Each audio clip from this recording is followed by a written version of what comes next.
Daily Dems doing the work, making noise, and fighting back, day 71. Today was a day full of disinformation, so let's celebrate our fighters, shall we? Today's Daily Democratic download comes from Maxwell Frost. This is the third download about tariffs. The cool thing is that each one appeals to a different audience. His likely appeals to the young progressives. Morgan McGarvey went on the Situation Room with Pamela Brown, and she kind of tried to normalize the tariffs a little bit. He wasn't having it. And at one point, he was basically, well, the administration could say whatever they want about the current tariffs, but we already know the outcome of the tariffs last time. And she was like, oh, yeah, you're kind of right. I have watched a lot of electeds try and explain the reconciliation package. It's really complicated and not easy to explain. And then Scott Peters posted this video, and I'm like, oh, that's what they meant. Now I understand exactly how Medicaid funding is being affected and why they're cutting the Department of Education. This video is a must-watch. Jack Reed and Elizabeth Warren wrote a letter to Tim Scott, the chair of the Banking, Housing, and Urban Affairs Committee, signed by all the other Dems on the committee, demanding a real hearing about tariffs, with subpoenas and everything. Given how some Republicans are feeling, this might actually happen. Yesterday, Sean Casten posted this phenomenal thread all about his thoughts on the Supreme Court not being an elected position.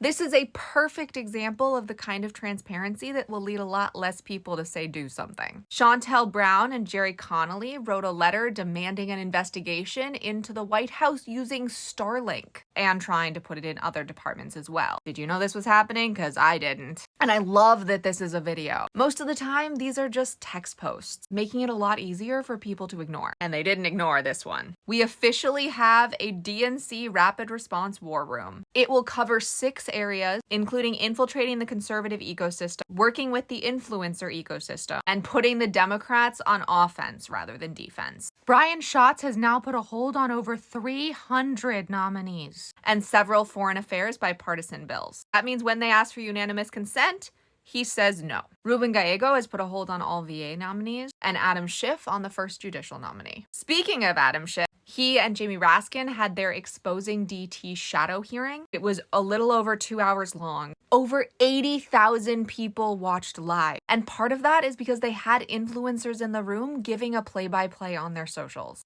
If you made it to the end of this video, comment a satellite, because I didn't know that story, did you? Our voices are a superpower, but only when we use them.